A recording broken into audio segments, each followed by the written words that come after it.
Swarovski crystal. Yaqut, a 19-year-old girl from a middle-class family, studied at the second year of Faculty of Arts. She practiced sports and was actively engaged in voluntary activities at Al Jazeera Youth Center. One day, the youth center announced a trip to Japan for 7 days, and that the applicants for the trip should pass a number of tests.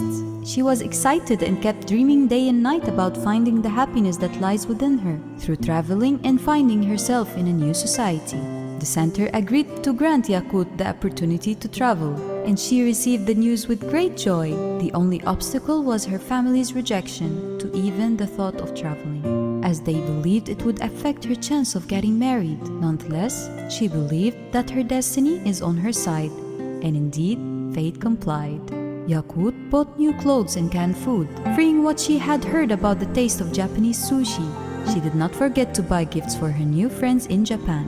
After 20 hours on a plane for the first time, filled with anxiety from flying, Yaqut arrived safely to the famous Tokyo airport with all its glamour and modernity.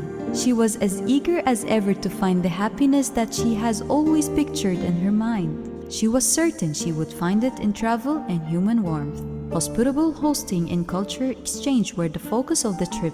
She found a warm and generous family waiting for her. The house consisted of 3 floors, with furniture that radiates art and elegance. They prepared for her a single room, so that guaranteed her privacy, with gifts for personal use placed on the bed. The family invited Yaqut to dinner, where they placed an Egyptian map under the glass table, which emitted the essence of the Egyptian culture and history of the pharaohs. After dinner, the housewife explained the rituals and traditions of the Japanese bath, and she invited Yaqut to bathe in water that was filled with refreshing scents for the soul and body. She was blown away with the beauty of the culture, and her body was relaxed from the exhaustion of the long journey as soon as her body touched the fragrant water. She then went to sleep in a new house that had breezes of freedom to find herself and discover others. The pursuit of happiness has begun in just 7 days, through the daily contact with new people in a country which had ways of enjoying life and accuracy in doing everything that distinguishes it from the rest of the world. After Yaqut had breakfast, she was surprised by the presence of female neighbors wearing the Japanese kimono and expressing how happy they were in the presence of the tanned Egyptian girl. Then, one of the neighbors invited Yaqut to attend a tea party in her honor at her house. Yaqut's eyes were full of awe at these honorable and generous people in this civilized, advanced, and authentic state. Then she went to the tea party, and there she found a sign on the wall with Japanese welcoming words written on it. She tasted the bitterness of the green tea for the first time, but the splendor and warmth of the welcome, as well as the love of strangers, she felt flooded her with happiness that made her forget the taste. The family invited Yaqut to visit Buddhist temples, where the wishing leaves that the visitors of the temple throw, hoping that their wishes would come true, she caught her eyes on.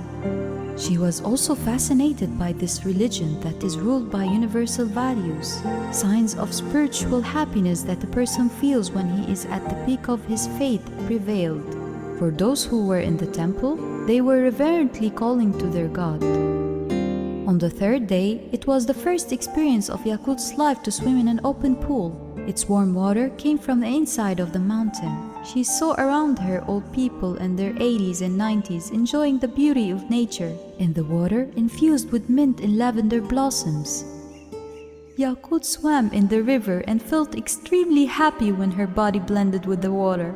They were exchanging energy, releasing negative energy and pain, and replacing them with positive energy that filled her soul with purity and a desire to live and enjoy life. This day, the spirit and mind started to soar.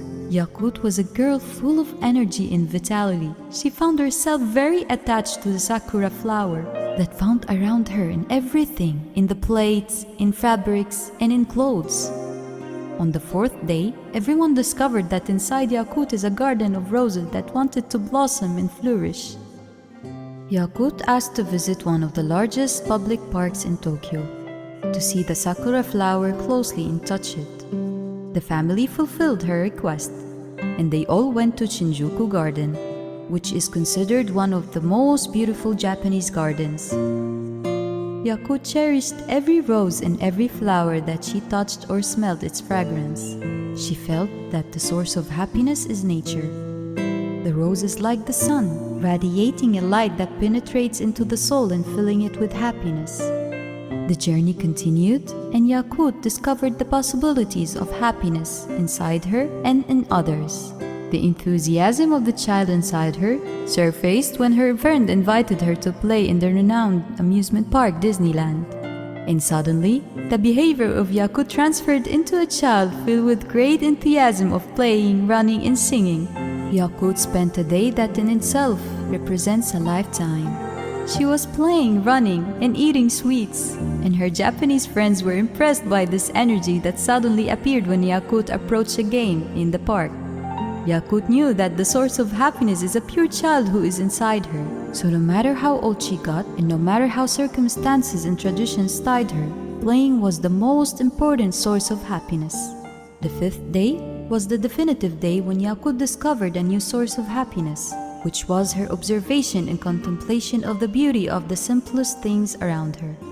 The family had organized a visit to Mount Fuji, one of the most important volcanic mountains in Japan. They spent the night at the hotel at the bottom of the mountain. The rooms were very simple, where the guests slept on mats. The place has customs, rituals, and traditions that are respected by visitors in order to reap what they came for, which is meditation and serenity. Yakut spent a whole night inhaling the scent of the mountain and the fragrance of the nature. She participated in the meditation sessions, and she dug within her soul for the source of happiness and contemplated the experiences that she lived in the past 5 days. This journey was a true breakthrough for Yakut's mind and heart to reach the source of happiness that lie within her. During this week, the friendship relationship between Yakut and all members of the family strengthened, especially the eldest daughter, Yukina. On the 6th day, she bought gifts for her family. She bought whatever she found beautiful, and the bags began to fill with one gift after another, without realizing the weight of the bag and what consequences it carried. The last day had come, and Yakut got ready with all the sorrow over the departure and the separation from the family that has opened their home, arms, and hearts for her. Yukina escorted her friend to Tokyo airport, where she witnessed the sad scene when Yakut was asked to get rid of 10 kilograms of luggage that exceeded the weight limit. It was then that the happiness of the heart turned into a heartbreak. Yakut did not realize at the time of buying that she will go through such a moment.